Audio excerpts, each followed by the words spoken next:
به نام خدا. با سلام. در ادامه تمرین های LMTD بودیم دیگه. یه مثال از LMTD اونجا حل کردیم. اینجا میایم ببینیم تا کجا میرسیم، مثال های بعدیش رو حل کنیم.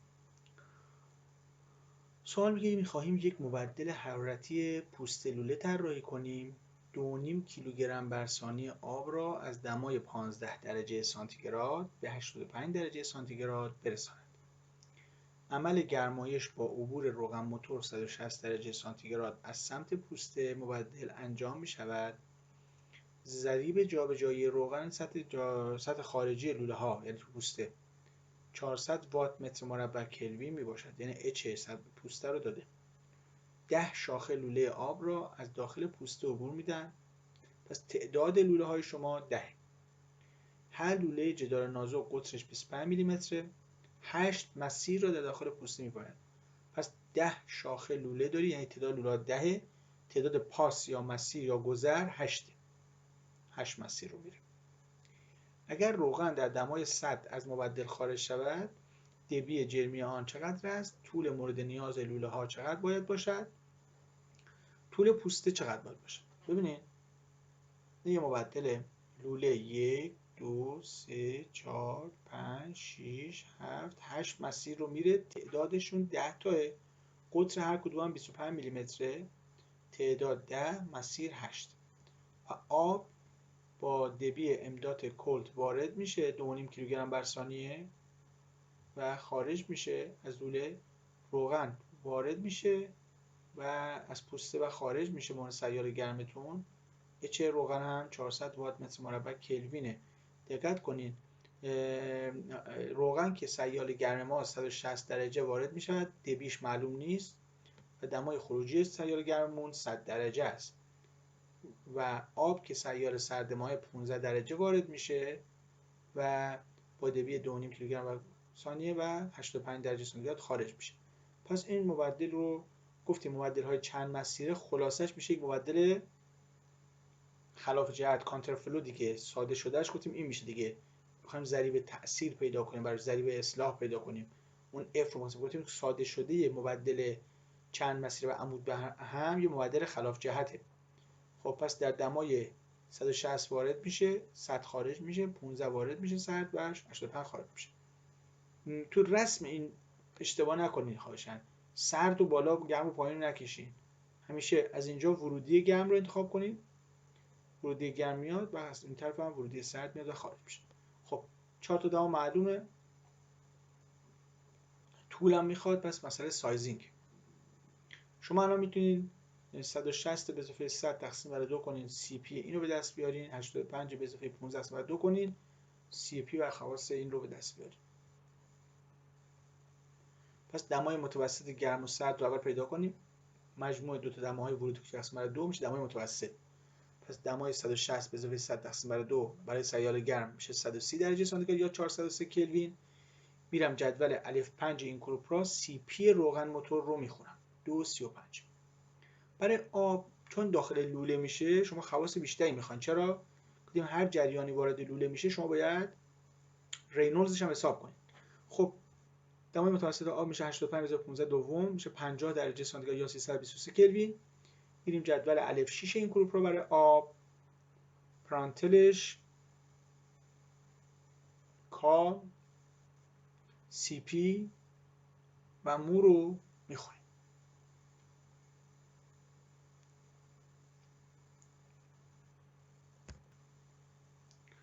خب کیو برای مبدل ها گفتیم چی؟ گفتیم ام سی پی دلتا تی سیال گرم با ام دات سی پی دلتا تی سیال سرد با هم برابر دیگه میشه. پس ام دات سی پی دلتا تی سیال سرد رو به دست بیاریم. ام داتش 2.5 بود، سی پیش 481 کیلوژول کیلوگرم کلوین بود. میتونیم ضرب در 1000 کنیم جول بشه. دمای خروجیش 85 درجه، دمای ورودیش 15. کیوی مبدل به دست میاد 73 16 75 وات. این باید برابر با امداد سی پی دلتا تی سیال گرم باشه. امداد سیال گرم رو ندارم. سی پیش 2.35 ضرب در 3 ورودی خروجیاش هم دارم 160 و 100. از اینجا کیوش هم که همین 73 16 75 امداد سیال گرم یا دبی سیال گرم به دست میاد. من باید رینولدز حساب کنم برای داخل لوله ها. چرا؟ چون من اچ داخل لوله رو ندارم. باید ببینم رژیم جریانش آرام یا ناآرام باشه. نکته اساسی که وجود داره اینه این 2.5 کیلوگرم بر ثانیه از چند تا لوله میگذره؟ 10 تا لوله. برای محاسبه رینولدز شما باید جریان یک لوله رو فقط داشته باشین. رینولدز برای یک لوله است. این نکته یادتون باشه. پس اولین کاری که میکنین دبی یک لوله آب رو به دست میارین، یعنی 2.5 کیلوگرم که برای 10 تا لوله است تقسیم بر 10 کنین 25 کیلوگرم بر ثانیه برای یک لوله به دست میاد. حالا دبی یک لوله رو بذاریم تو رابطه 4 تا امداد پی دی مو، رینولدز یک لوله رو به دست بیارین. 4 تا امداد 25 صدم پی در قطر لوله 25000 در ویسکوزیته آب که از جدول خوندین میشه 23251 از 3. این از 2100 یا 2300 بیشتره. وقتی بیشتره داخل لوله رینولدزش یعنی جریان ناآرامه و عرض کردیم اگر جریان ناآرام بود این رابطه ناسلت مساوی است با 23000 رینولدز 8 پرانتل به توان n رو حفظ کنین. n اگر گرمایش بود 14 سرمایش بود 3 اینجا گرم میشه 14 بذاریم. خب 23000 رینولدز 23251 3 به توان 8 پرانتل هم که 356 چه 119. خب ناسل تعریفش چی بود؟ اشتیکاوم. ناسل میشد h ضرب در d ضرب در تقسیم بر k. خب برای آب می‌نویسیم h مساوی است با یعنی ناسل مساوی است با اشتیکاوم و h آب به دست میاد ناسل ضرب در k تقسیم بر d که مقدارش میشه 3060 68 وات متر مربع کلوین. h آب به دست میاد. h آب رو شما به دست آوردین. h روغن هم مسئله داده 400. میتونیم از ضخامت جداری صرف نظر کنیم و مقاومت هدایتی رو حذف کنیم. اون موقع U ضریب کلی میشود 1 بر روی HI به اضافه 1 بر روی H اوت. HI و H اوت رو داریم می‌نویسیم اینجا و U ضریب کلی به دست میاد 353 از 8 وات بر متر مربع کلوین. خب مبدل شما چند مسیره است. باید ضریب اصلاح F رو حساب کنیم. P و R یعنی نسبت امداد CP گرم به سرد و بازده مبدل رو طبق شکل 216 که شما داشتیم باید حساب کنید. چرا؟ مبدل شما چیه؟ مبدل شما یک مسیر پوست است مضربی از 2 مسیر لوله است. 8 تا مسیر داره دیگه. پس شما نمودار 216 رو میخواید. طبق نمودار 216 برید P و R رو پیدا کنید. نمودار 216 رو خدمتتون نشون بدم.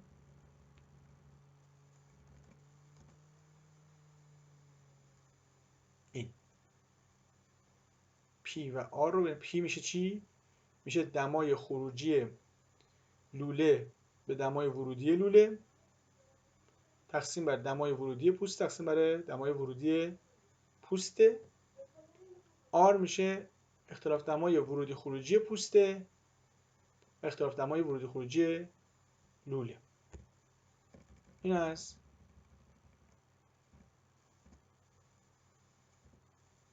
این است.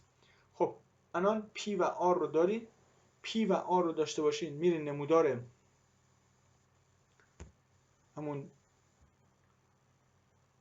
216 در نمودار 216 P رو داشته باشی. مثلا اگر P اینجا باشه به فرض یکی از اینها یا بینشون R هست دیگه. به فرض کنیم 14 و 1.5 یعنی P 14 باشه R 1.5 باشه. به این صورت ببینید 14 رو داری عمود میکنی به 1.5 و عمود میکنی این سمت و چی رو میخونی؟ F رو میخونی. پس تو نمودار حرکت نکنید. مقدار P رو عمود کنیم به مقدار R و عمود کنیم این سمت.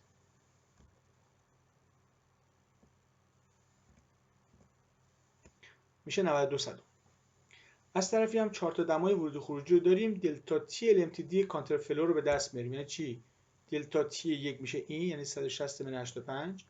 دلتا تی 2 میشه این، یعنی 100 من 15. و میتونیم دلتا تی LMTD خلاف جهت رو به دست کنیم. دلتا تی 1 منهای دلتا تی 2 تقسیم بر ln دلتا تی 1 به دلتا تی 2. مقدار دلتا تی LMTD میشه 79 تا. خب مگه نگفتیم کیو میشه ام دات سی پی دلتا تی سرد، ام دات سی پی دلتا تی گرم؟ یه عبارت دیگه هم داشتیم یو آ اف دلتا تی LMTD. گفتیم این سه تا با هم برابرن. خب کیو رو دارم، یو رو به دست آوردم، اف رو هم الان به دست آوردیم 9200، دلتا تی LMTD کانترفلو هم به دست آوردم. فقط میمونه آ. آ هم که میشه چی؟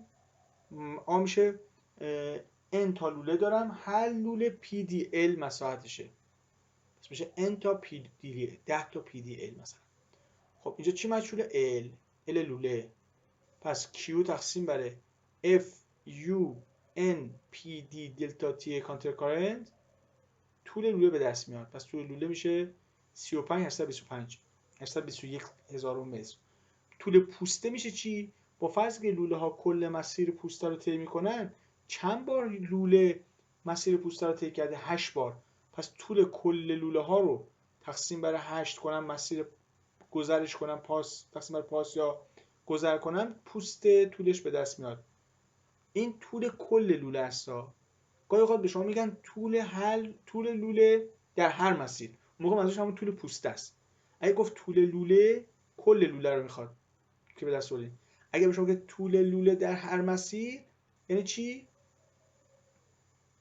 یعنی طول پوسته. طول پوسته هم لوله تقسیم بر چند گذر میره، 8 بار عبور میکنه، تقسیم بر 8 کنم، طول پوسته به دست میاد. میگه آب با دبی 3.783 هزار کیلوگرم بر ثانیه از 37 و 78 تا 54 و 44 درجه سانتیگراد در مبدل حرارتی پوست لوله گرم میشه. در سمت پوسته یک گذر آب به عنوان سیال گرم کننده با دبی 1.905 کیلوگرم بر ثانیه وجود دارد. با درجات 93 و 3 درجه سانتیگراد وارد مبدل میشه. ضریب کلی انتقال گرما 1619 وات متر مربع کلوین و سرعت متوسط آب در لوله های با قطر 1.905 سانتی متر 366 هزار متر بر ثانیه است. به دلیل محدودیت فضا طول لوله نباید بیش از 2.438 هزار متر باشد، یا بیشتر از این نباید باشه. میزنه بیرون از پوسته. تعداد مسیرهای لوله، یعنی لوله هاتون چند پاس یا گذر داره، تعداد لوله ها در هر گذر، یعنی کلا چند تا لوله داره توی مبدل عبور میکنه، و طول لوله ها رو با توجه به این محدودیت ها حساب کنید. روی سیال رو 1000 کیلوگرم بر متر مکعب، سی پی شو 4182 جول بر کیلوگرم کلوین بگیرید. این پرانتز خیلی به شما کمک میکنه. اگه نمی‌کرد باید حذف و خطا می‌رفتید. خب دمای ورودی ما 93 و 3 برای سیال گرم، دبیش 1.905 کیلوگرم بر ثانیه است. دمای خروجی سیال گرم رو نمیدونیم چقدره. دمای ورودی سیال سردتون 37 تا 78 با دبی 3.783 به 54 و 44 میرسه. سیال گرم اونه که دماش بالاتره گرما میده به سیال سرد، سیال سرد اونه که دماش پایینتره گرما رو میگیره دیگه. خب الان این نمودار این کشید. ببینید این قسمت هر دو سیالتون آبه. این قسمت سیال سرد، ورودی خروجی معلومه، تقسیم بر 2 کنم دمای متوسط به دست میتونم سی پی شو بخونم. این قسمت خروجی معلوم نبود، پس دمای متوسط نداشتم، باید حذف و خطای دما میرفتم. درسته؟ اینجا یه رو سی پی داد گفت برای همشون استفاده کن. یعنی حذف و خطا از شما برای دما گرفت. ببینید اگر اون مباحث داخل اون اعداد ارقام داخل پرانتز رو به شما نمیداد، شما هم اول باید برای دما اون مثل سوال قبلی، سوال حذف و خطای دما بود تو فیلم قبلی یاد دادم، باید یه بار دما رو همگرا می‌کردین، یه حذف و خطای دیگه هم آخه مسئله داره. مشکل ما اینه که ما نمیدونیم این مبدل ما چند مسیره است، یعنی 2 تا حذف و خطا داره. پس اگر این اعداد داخل پرانتز رو به شما نمیداد، شما نمیدانستید که این مبدل شما چند مسیره است. دما هم نمیدونستین چنده، پس یه بار باید حذف و خطای دما انجام میدادی، دما رو هم گرا میکردی، یه بارم باید ادامهش این بود دیگه، حذف و خطای گذر یا مسیر لوله رو انجام میدادی. حالا اون پرانتز رو داد، حذف و خطای دما رو از ما گرفت، اما ما نمیدونیم مبدلمون چند مسیر است، لوله ها چند مسیر رو طی میکنن. پس فرض اول مبدل رو یک مسیره میگیریم. ما میدونیم که امداد سی پی دلتا تی سرد و امداد سی پی دلتا تی گرم با هم برابرن. امداد سرد سی پی سرد و دلتا تی سرد رو کامل داریم، پس کیو رو به دست میاریم، اینو مساوی با امداد سی پی دلتا تی گرم قرار میدین، دمای خروجی به دست میاد 60-216. دقت کنید اینجا چون سی پی متوسط و رو متوسط همه سیال گرم و سرد هر دو آبن به ما داده، یه عدد داده دیگه، اینجا حذف و خطای دما انجام نمیدیم. اگه نمیداد اول باید با همین عبارت امداد سی پی دلتا تی سیال گرم و امداد سی پی دلتا تی سیال سرد و حدس زدن دمای متوسط میدیم همگرایی انجام میدیم، مثل سوالی که تو فیلم قبلی براتون حل کرده بودم. به هر حال الان دمای خروجی به دست میاد، دمای خروجی رو دارم، دماهای ورودی هم که دارم و میام دلتا تی ال ام تی دی رو به دست میارم. میشه چی؟ این میشه دلتا تی 1 اختلاف 93 و 544 و این هم اختلاف تی اچ او و تی سی آی هم میشه دلتا تی 2. دلتا تی ال ام تی دی میشه چی؟ میشه دلتا تی 1 منهای دلتا تی 2 تقسیم بر ال ان دلتا تی 1 به دلتا تی 2، مقدارش میشه 29-917. خب مگه نگفتین امداد سی پی دلتا تی سرد، امداد سی پی دلتا تی گرم و یو آ اف دلتا تی ال ام تی دی با هم برابرن؟ معادل یک گذره است فعلا، افش یکه، پس با یو آ دلتا تی باید برابر باشه. دلتا تی رو دارم، یو 1419 مسئله داده، خب آ به دست میاد، کیو هم که از این بالا داریم. خب آ میشه چند؟ میشه 6-209 متر مربع. این آی مساحت یک پاس لوله است، مساحت یک گذر یا یک پاس لوله است که داره انتقال گرم انجام میده. اما مساحت سیالاتی شما چیه؟ جریان عبور میکنه کل جریان، امداد کل میشه رو یو آ، معادل پیوستگی، رو مسئله داده، یو سرعت هست که داده، آ رو نمیدونم مساحت انتقال حقیقت جریان سیالمون چقدره، میگم مساحت سیالاتی. خب آ میشه امداد سیال سرد تقسیم بر رو آ. امداد سیال سرد رو که داشتیم 3-783، روی آب هم به ما داده مثلا 1000 و سرعت متوسطش هم داده 366. الان مساحت کل جریان به ما میده -0.1034 متر مربع. خب مساحت کل جریان یعنی چی؟ یعنی چند تا لوله داریم، مساحت هر لوله چقدر دیگه، پس تعداد لوله ها ضرب در مساحت هر لوله میشه مساحت کل جریان شما. خب مساحت کل جریان اینه، هر لوله من نمیدونم چند تا لوله داریم، هر لوله مساحت مقطعش پی آر 2 یا پی دی 2 چهارمه. تعداد لوله ها میشه مساحت کل جریان، یعنی این تقسیم بر پی آر 2 یا پی دی 2 چهارم، قطر رو داریم قرار بدیم تقریبا 36.3 لوله که نمیشه، گرد میکنیم میشه 36 لوله داریم. هر لوله به اندازه پی دی ال هست دیگه، سطح جانبیش بر واحد طول میشه چی؟ پی دی. خب این پی دی برابر با چنده؟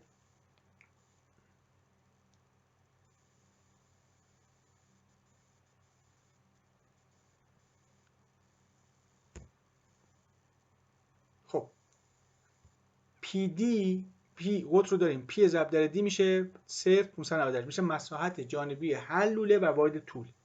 خب مگه نگفتین کل مساحت انتقال حرارت شما 6-209، این تا لوله هم داری، یعنی 36 تا ضرب در مساحتشون هر کدوم انقدر میشه 6-209، یعنی n تا پی دی ال یا n تا N تا PDL میشه 6 مایز 209 مثلا انتقال حرارت. خب N 36 PD هم که این بالا حساب کردی، L رو ندارم، مساحت کل حرارتیشو دارم، پس L طول لوله ها میشه 2 ممیز 884. گفت نباید از 2 ممیز 438 بیشتر باشه، الان از 2 ممیز 438 بیشتر شد، پس این درست نیست. باید تعداد گذر رو زیاد کنم، پاس‌ها رو زیاد کنم تا اندازه لوله ها کوچکتر بشه، F ظاهر بشه، مساحت بیشتر میشه، اندازه لوله ها کوچکتر، مساحت بیشتر میشه. فرض کنیم 2 مسیر لوله باشه. وقتی 2 مسیر لوله میگی باید دنبال چی بگردی؟ باید دنبال ضریب اصلاح F بگردیم. 2 مسیر لوله، یک مسیر پوسته، و شکل 216 P و R رو به دست میاریم، میریم تو شکل 216 F رو به دست میاریم. الان M داد Q میشه U A F دلتا T LMTD. پس آیی که شما میخوام به دست بیارین دیگه Q تقسیم بر U F دلتا T. خب Q رو داشتین، U رو مثلا داد، F هم کنان 96 صدمه، دلتا T هم که خوندین قبلا تو قسمت قبل به دست آوردین. آی کل میشه 6 مایز 467. مگه نگفتین آی حرارتی میشه N تا PDL؟ خب الان چی شد؟ N تا PDL چند بار؟ 2 بار مسیر رو رفته، چون شما اینجا طول بر هر مسیر رو میخواین، طول کل رو نمیخواین. پس 2 تا N تا PDL، هر N تا لوله 36 تا لوله دارین که PDL مساحت جانبی هر کدومه و 2 مسیر هم رفته، پس طول به دست میاد 1 مایز 501 که از 2 مایز 438 کمتره. پس فرضمون درست شد. الان چند تا لوله داریم؟ 36 تا لوله داریم در هر گذر. این لوله ها 2 تا مسیر یا گذر رو طی میکنن و طول لوله در هر مسیر هم 1 ممیز 501 هزارم متره. طول لوله در هر مسیر گفتیم معادل همون طول پوست است. آخرین مثال LMTD هم بذاریم بگیم دیگه یه دفعه اینجا تموم بشه. میگه مبدل حرارتی داریم، جریان متقاطع، یک سیال مخلوط برای گرم کردن یک نوع روغن در لوله ها از 15 تا 85 درجه سانتیگراد استفاده میشه. ببینید روغن شما سیش 1.9 از 85 میره، از 15 میره 85. سطح خارجی لوله بخار آب عبور میکنه، بخار آب سطح خارجی لوله عبور میکنه. معادل ها عمود بر هم دیگه. در 130 درجه وارد، 110 خارج، 130 وارد، 110 خارج. دبی جرمی بخار 5.2 کیلو بر ثانیه، ضریب کلی انتقال گرما 275 وات متر مربع کلوین و سی روغن هم سی بخار هم 1.86 کیلوژول کیلوگرم کلوینه. سطح لازم برای مبدل رو حساب کنید. مسئله سایزینگ. خب شما میتونید از M.Cp دلتا T بخار Q رو حساب کنید. M. بخار Cp بخار دلتا تیش. M.ش 5.2 Cpش 1.86 دلتا تیش هم 130 - 110. پس Q به دست میاد. دماها هم مشخصه، این میشه دلتا تی 1 130 - 85، دلتا تی 2 میشه 110 - 15. میذاریم تو رابطه دلتا تی 1 منهای دلتا تی 2 تقسیم بر ln دلتا تی 1 به دلتا تی 2 دلتا تی LMTD رو به دست میاریم. این یه مبدل عمود بر هم دیگه، درسته؟ میگه یک سیال مخلوط. یعنی چی؟ یعنی پره نداره. پس باید برم شکل 219 که یک سیال مخلوط یک سیال غیر مخلوطه، یعنی لولاتون پره نداره. P و R رو به دست میاریم، میریم تو شکل 219 و F رو به دست میاریم. از طرفی هم Q میشه U A F دلتا T LMTD. Q رو دارم، R رو ندارم، U رو دارم 275، F رو به دست آوردم، دلتا T LMTD هم که به دست آوردم. سطح مقطع به دست میاد 10 ممیز 837 هزارم متر مربع. میگه یک سیال مخلوط، مبدل عمود بر هم که یک سیال مخلوطه. یعنی چی؟ یعنی بخاری که از روی لوله میگذره، لوله ها پره ندارن، شکل 219. بخونید، اگه سوالی داشتین ایمیل بزنید. ممنون.